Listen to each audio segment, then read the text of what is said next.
Once upon a time in the middle of winter, the flakes of snow were falling like feathers from the clouds. A warm-hearted queen sat at her palace window with an ebony black frame. She was stitching her husband's shirts. While looking at the snow, she pricked her own finger with her needle. 3 drops of blood fell upon the snow. Now the red looked so well upon the white that she said, "Oh, I wish I would have a child as white as this snow, as red as this blood, and as black as the wood of this frame." Soon afterwards, a little daughter was born to her. She was as white as snow, and with cheeks as red as blood, and with hair as black as ebony. From this, she was named Snow White. Before long, her mother died. About a year afterwards, the king married another wife. She was very beautiful. However, she was so proud and haughty that she could not bear anyone to be better looking than herself. She owned a magic mirror. When she stepped in front of it, she said, "Mirror, mirror on the wall, who is the fairest of us all?" The mirror replied, "The queen is the fairest of the day." Then she was pleased because she knew that the mirror always speaks truly. Little Snow White grew up day by day. She became prettier and prettier. Now she was as beautiful as the noonday. In fact, she was more beautiful than the queen herself. All the people said that she was the most beautiful and fairest girl in the world. One day, the queen asked her mirror again, "Mirror, mirror on the wall, who is the fairest of us all?" The mirror replied, "The queen was fairest yesterday, but Snow White is the fairest now." This answer so angered the queen that she became quite yellow with envy. From that time, whenever she saw Snow White, her heart was hardened against her.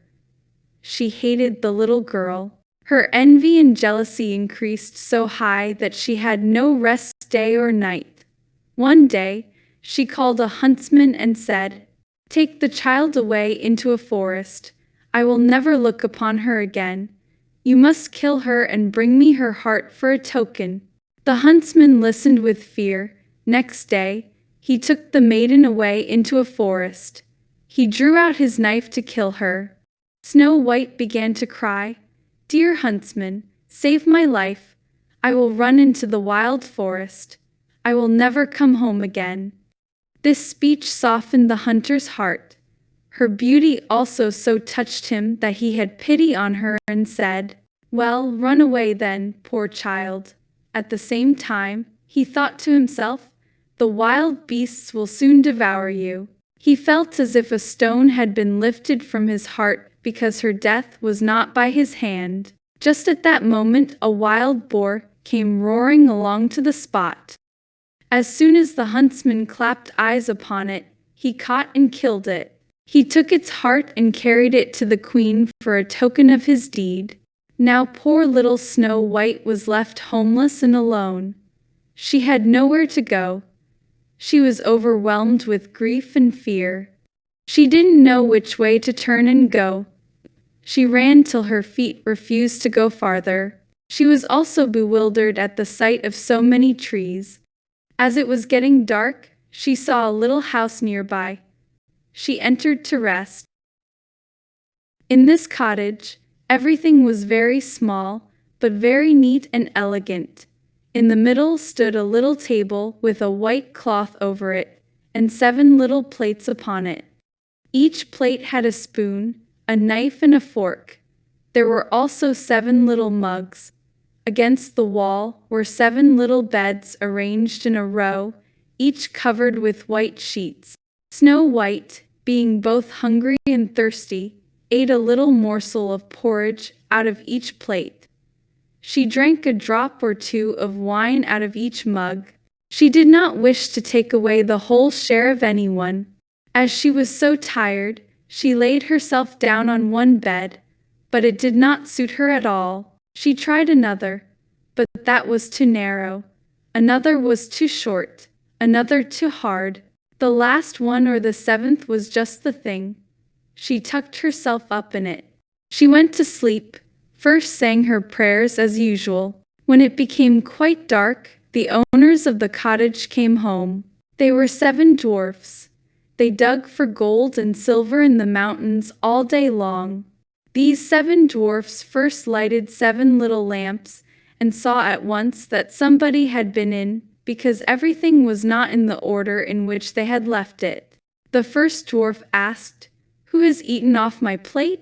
The second added, "Who has sit on my chair?" The third said, "Who has nibbled at my bread?"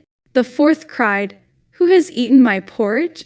The fifth wondered, "Who has used with my fork?" The sixth grumbled out, "Who has cut with my knife?" The seventh complained, "Who has drank out of my mug?" Then the first dwarf, looking round, began again, "Who has lain on my bed?"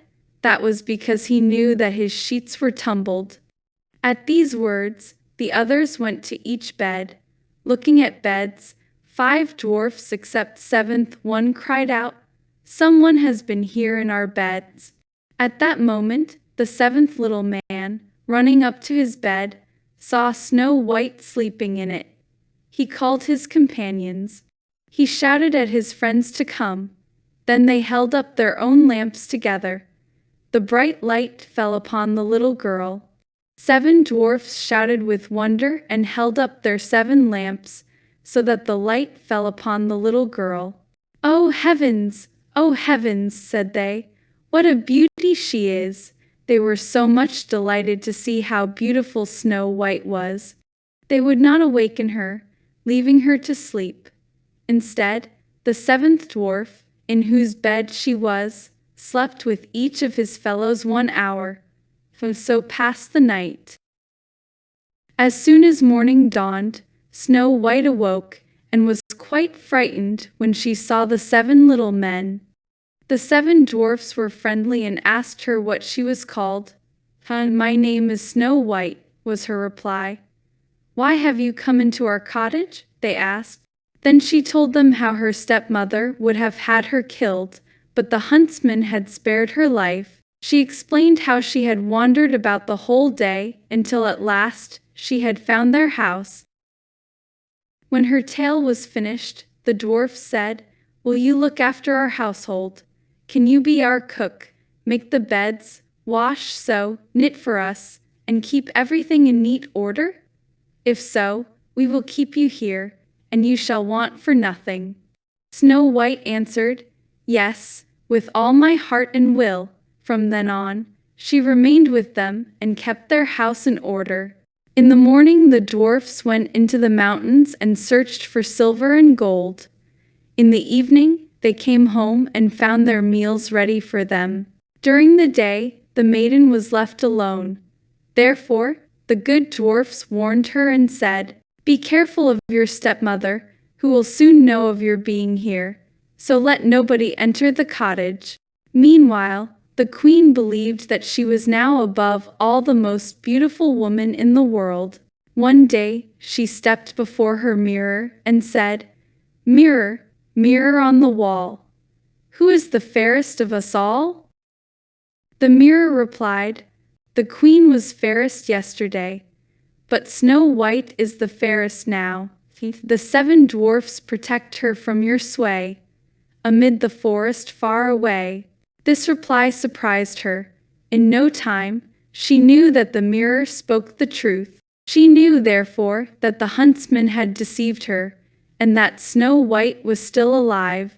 In her secret chamber, she dyed her face and clothed herself as a peddler woman so that no one could recognize her. In this disguise, she went over the 7 hills to the house of the 7 dwarfs. She knocked at the door of the hut and called out, "Fine goods for sale, beautiful goods for sale." Snow White peeped out of the window and said, "Good day, my good woman. What do you have to sell?" "Fine goods, beautiful goods," the female peddler replied. "Waist ribbons of all colors." She held up one which was made of many-colored silks. "I may let in this honest woman," thought Snow White. Snow White unbolted the door and bargained for 1 waist ribbon. "Look how they suit you," exclaimed the old woman. "Let me lace them up for you." Snow White suspected nothing. She let the old woman do as she wished. The old woman laced her up so quickly and so tightly that all her breath went out. Snow White fell down like dead. Finally, Snow White is out of breath.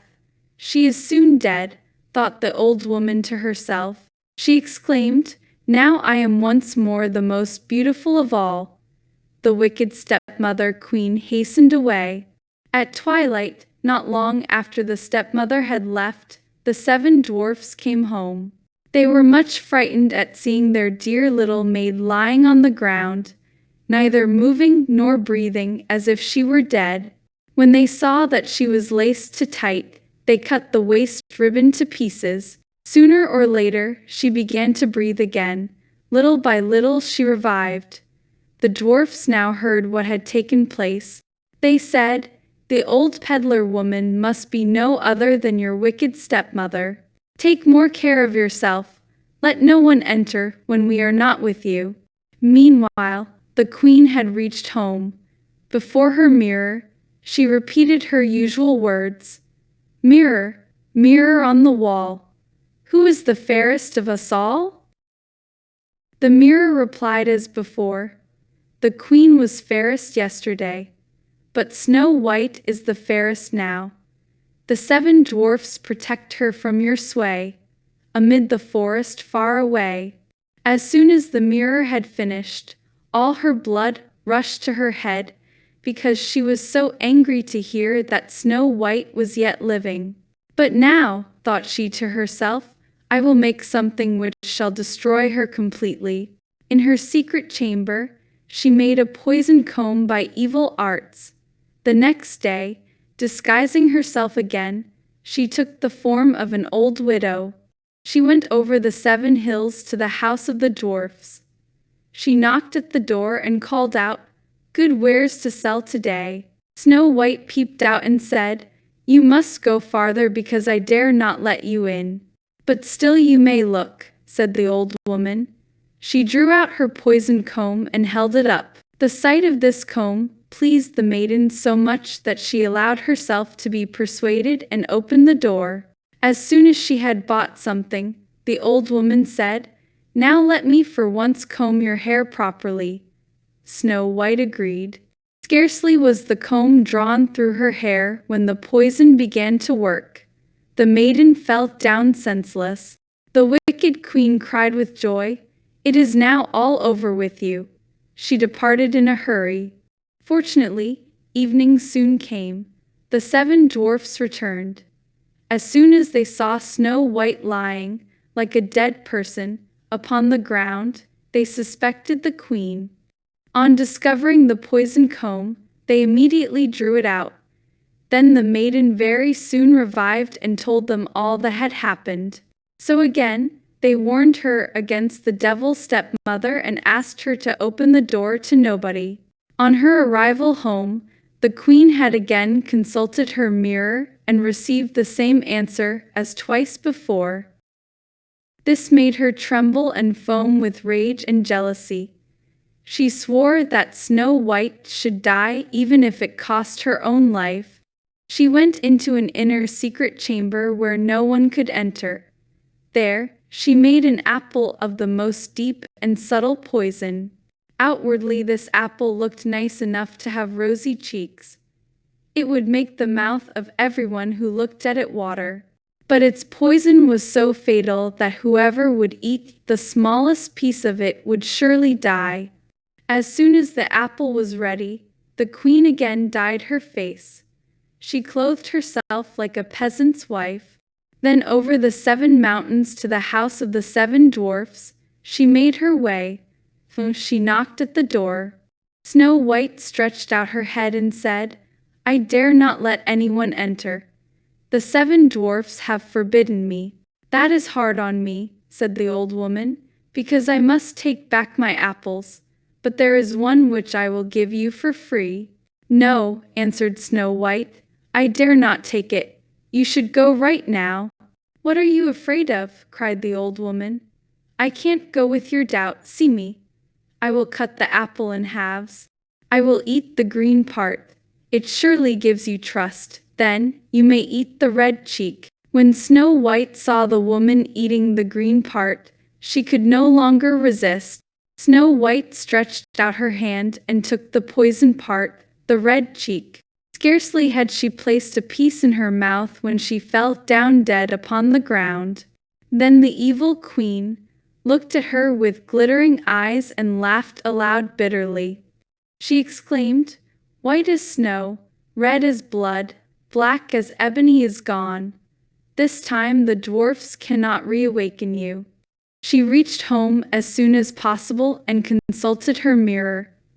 "Mirror, mirror on the wall, who is the fairest of us all?"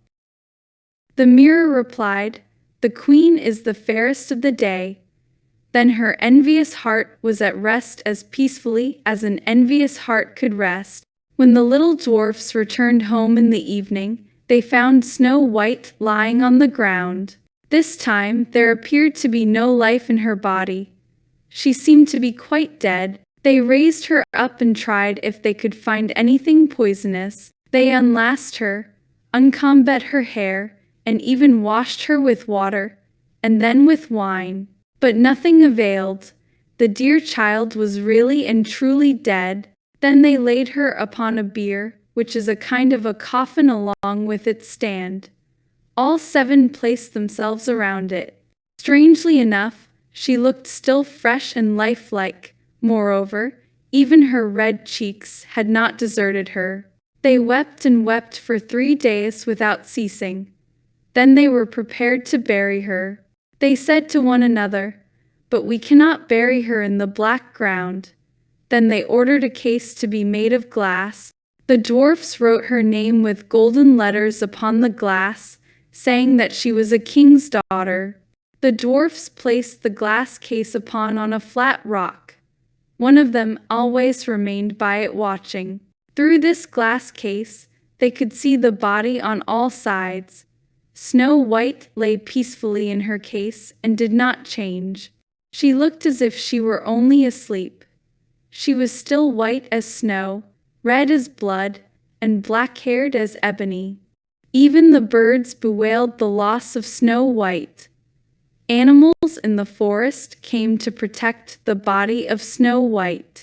It happened that a king's son was traveling in the forest. He came to the dwarf's house to pass the night. When he had examined it, he said to the dwarfs, "Let me have this glass case. I will pay what you like for it. As I have already seen her beauty, I cannot live without Snow White. I will honor and protect her as long as I live." The dwarfs replied, "We will not sell it for all the gold in the world." The prince said again, "Then give it to me, please." When the dwarfs saw that he was so much in earnest, they pitied him. At last, they gave him the glass case. The prince ordered it to be carried away on the shoulders of his attendants. On their journey, it happened that the attendants stumbled over a small rock. From this shock, the piece of poisoned apple which lay in Snow White's mouth fell out. Very soon she opened her eyes and raised the lid of the glass case. She rose up and asked, "Where am I?" Full of joy, the prince answered, "You are safe with me." He told her what she had suffered and how he would rather have her than any other for his wife. He asked her to accompany him home to the castle of his father. Snow White consented. They were going to get married with great splendor and magnificence. Snow White's stepmother was also invited to the wedding. When she was dressed in all her finery to go, she first stood in front of her mirror and asked, "Mirror, mirror on the wall, who is the fairest of us all?" It replied, "The queen was fairest yesterday, but the prince's bride is the fairest now." At these words, the queen was in a fury. She was so terribly mortified that she didn't know what to do with herself. At first, she resolved not to go to the wedding. Still, she could not resist the wish to see the princess. So, she went to the wedding. As soon as she saw the bride, she recognized that the bride was Snow White. She was so terrified with rage and astonishment that she rushed out of the castle. She rushed towards a high cliff. From then on, she was never heard of again. Snow White and the prince got married and lived happily ever after.